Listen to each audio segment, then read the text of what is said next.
Mutasi tumrap pegawe wis jamak lumrah minangka alih jumbuh karo profesi sing lagi diayahi. Kaya sing tak alami iki, jane mono aku luwih mantep dinas ing kantor pusat. Tetimbangane akeh banget kejaba bisa kumpul karo anak bojo yen ngantor uga mung watara 500 meter saka omah.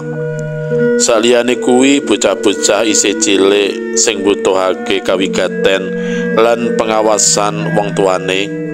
Sisianku uga rada ringkih fisike. Yen kekeselen sithik utawa ana problem kena dititeni mesti kudu digawa menyang dokter. Gampang dibatang sawise diperiksa sinambi nulis orek-orekan ing resep.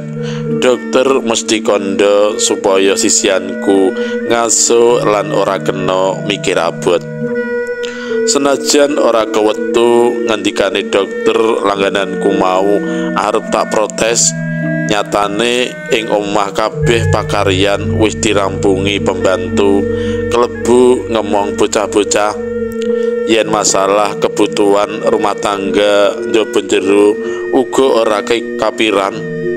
Nanging kepriye maneh jumbuh karo sumpah jabatan nalika dilantik biyen kudu duwe kesanggupan ditempatkan di mana saja.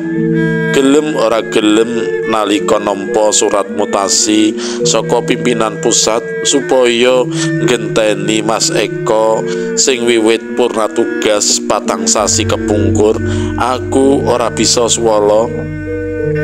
Bu, mengko yen wis mapan lan kerasan tenan tak boyong karo ngenteni Heru lulus sekolahe. Sisianku wengi kuwi tak jak tetimbangan sadurunge aku budal nyang pos anyar ing Weleri. Ibune bocah-bocah ora semaur nanging katon kembeng-kembeng mripate sajake abot dak tinggal pindah ing daerah liya. Aku nyadari gelane sisianku kuwi amarga wiwit nganten anyar tumekane duwe anak 3 lan sing barep wis ngancik kelas 6 SD durung ana kamuse regejekan utawa nganti pisah ranjang. Ya lumrah yen meneng-menengan sauntara nanging tetep turu saamben senajan ungkur-ungkuran.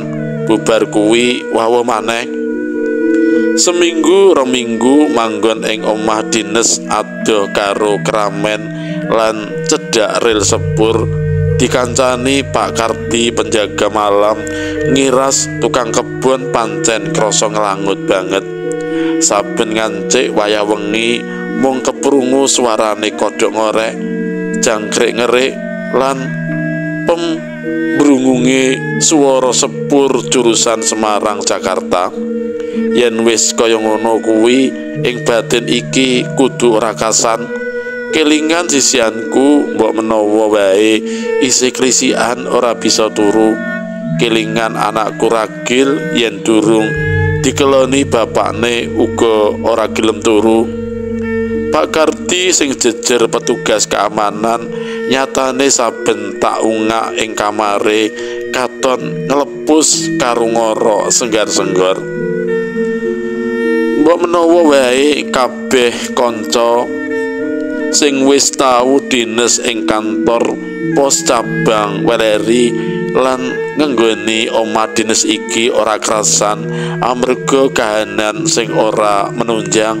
Omahe cilik dipepaki dipan 2, kamar 3, kamar pembantu lan ruangan kanggo masak. Kanggoku kabeh kanyatan mau ora dadi masalah. Mung wae merga kebacut kulino urip ing kutha sing kabeh kebutuhan gampang digayuh. Njur urip ing wewengkon pinggiran sing isih akeh wewadi, sithik akeh ing batin pancen rada kurang jenjem. Kaya sing diceritakake Pak Kardi wingi sore nalika jagongan ing teras ngarep sinambi mangan jagung bakar lan kopi tubruk kirimane Mbok Sarti juru cuciku sing manggon ing wetan rel sepur. Napa Mas Hawawe mboten dipethuki lari setri rambute sabokong?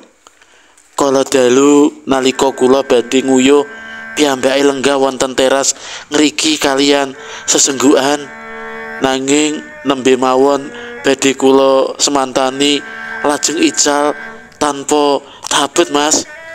Lah upama gelem methuki aku tiwas kebeneran Pak, kena kanggo tombo anget lan kesepian. Aku ngguyani Pak Kardi senajan ati iki tidak lan wiwit kuwi Pak Kardi dakjak turu sak kamar. Ngancik pamulangan anyar lan Heru wis lulus kelas 6, keluargaku sida boyongan. Heru tak lebokake ing SMP sing cedhak kantorku. Saben esuk bisa budal bareng lan yen mulih dipethuk supirku. Kanggo kegiatan supaya orang langut, sisianku tak modali dodol perancangan uber rampe supaya kebutuhan rumah tangga. Teras ngarep direhab Pak Kardi digawe warung, diiseni gula, beras, kopi, bumbu-bumbu pawon, rokok lan permen. Nyatane laris banget, tangga kiwa tengen padha ngebyuk lan sajake sisianku uga cocok. Praupane tansah semringah lan ora loro-loronen kaya rikala urip ing kutha. Mung wae sawise keluargaku tak boyong, kedadian-kedadian sing ora tinemu nalar meh saben dina kelakon. Asih anakku Ragil sing lagi umur 5 tahun malam Jumat sok caturan dhewe lan guyu cekikian kaya yen lagi gegojekan karo Kang Mase. Bareng didangu ibune, asih cerita yen lagi dolanan dakon karo Marni kanca anyare sing sok menehi jajan. Asih wis surup, ayo siram, mengko mundak kademen. Pangajake sisianku rikala ngerti asih isih ngedhu dolanan ing ngisor wit jambu ngarep omah. Asih mung gedhek kepara nangis nglulu karo tuding-tuding iringi teras. Mbak Marni, ayo dolanan diteruske maneh, aku aja ditinggal. Meruhi kedadian kuwi asih terus tak bopong mlebu omah senajan isih mberut kepengin melayoni kancane sing jarine jenenge Marni. Kamangka sak ngertiku ora ana wong sing kemliwer. Bengine asih klisikan wae lan nglindur sing disebut-sebut ora ana liya kejaba Marni. Malam Jumat candake nalika sisianku arep adus saka rumangsane ana glibete wanita pinjungan anduk melu mlebu kamar mandi. Sisianku girap-girap karo bengok-bengok berandat metu orang graita yen mung cawetan tok. Dina-dina candake yen ngarepake tengah wengi binarung suarane bijang kerek kodhok lan jangkrik keprungu ing jeding ana wong adus, nanging bareng tak inceng ora ana sapa-sapa. Pak Kardi sing turu ing warung uga nglepus. Sisianku lan anak-anakku uga angel turune.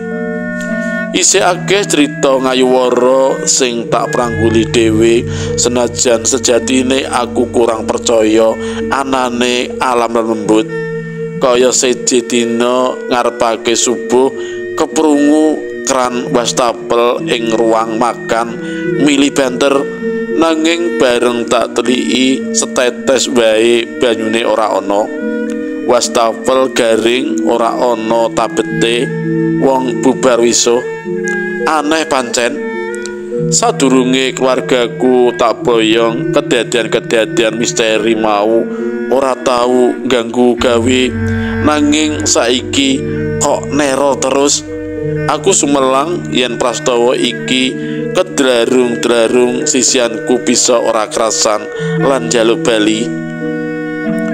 Jroning pikiran Kisruh pengin babar misteri sing nyelawati mau, aku kelingan Mbah Mono, ahli kebatinan sing duweni indra linuwe, ngerti alaming bangsa alus lan asring dadi paran pitakone para kadang sing butuhake bantuan spiritual. Saka pasarajuane sisianku sore kuwi, aku sowan nyanggone Mbah Mono sing kebeneran lagi lungguhan ing gandok tengah karo udut. Durung wae ulo salam, Mbah Mono wis ngacarani lan ndagekake.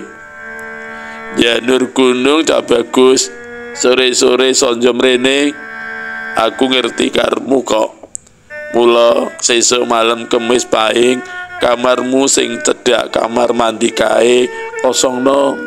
Aku arep tetirah wengi ing kono. Saiki aja kesuwen, kowe bali wae mundak kewengen. Durung wae ngentepake bokong arep lungguh, Mbah Mono wis nundung. Mongko aku kepengin cerita akeh marang dheweke, ngiras pantes tombo kangen wis suwe ora ketemu. Malem Kemis Pahing kaya sing dijanjekake Mbah Mono sida rawuh lan watara jam 12 bengi ngajak semedi ing kamar sing dikarepake lan wis tarsiki. Mengko yen mrangguli samubarang apa wae, ora perlu alok utawa wedi, cukup ditamatake kabeh solabawane. Mbah Mono pesen sadurunge nyiapake ubarampe sesaji kanggo semedi nyenyuwun kanugrahane Gusti. Lampu kamar dipateni diganti urupe lilin 5 lan ngobong dupa. Ora lali kembang melati diwadahi gelas isi banyu nggo sesaji. Aku lungguh sedeku ing mburine Mbah Mono sing lagi umak-umik ngucapake japa mantra.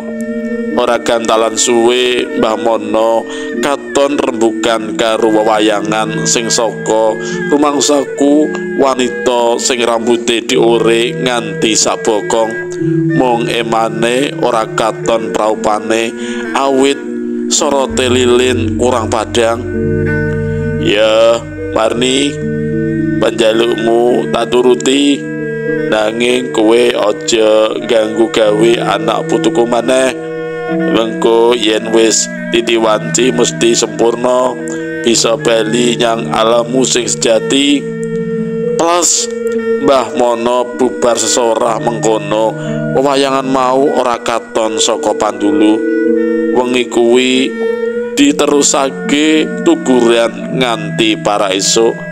Wayahe jago kluruk, Mbah Mono lagi ngajak metu saka kamar. Jam ing ruang tamu lagi nuduhake angka 3. Mula aku terus nusul sisianku nutukake mapan turu. Mbah Mono kepingin lelekan dhewe. Durung wae oleh sak kliyepan layap-layap kaya ana wanita sing mau sesambungan rembug karo Mbah Mono nyedaki peturonku. Dheweke mesem ngujiwat banjur lungguh ing pinggir ranjang karo njawil jempol sikilku. Dheweke ngomong, "Matur nuwun Mas, panjenengan kestu paring palila asih dados rencang kula." Aku blangkemen ora bisa semaur. Wewayangan mau saknalika ilang. Apa iki sing disebut Marni kuwi? Rampung sarapan esuk kuwi Mbah Mono ngajak rembugan wigati lan nyetakake lara-larae mungguh nganti tumus ana roh alus sing gentayangan. Aja sumelang, sejatine roe Marni kuwi ora jahil. Dheweke ngatonake marang titah ing alam padang iki kepingin digatekake supaya kerangkane bisa dikubur ing pemakaman umum lan dirumat.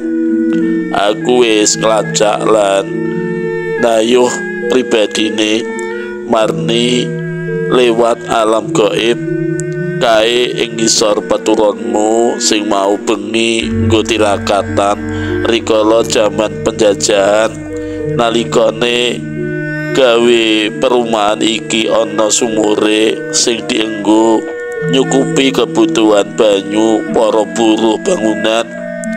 Marni jaman semono minangka prawan cilik ngrewangi emboke dadal matengan nggo mangan para buruh bangunan sing padha nginep ing barak.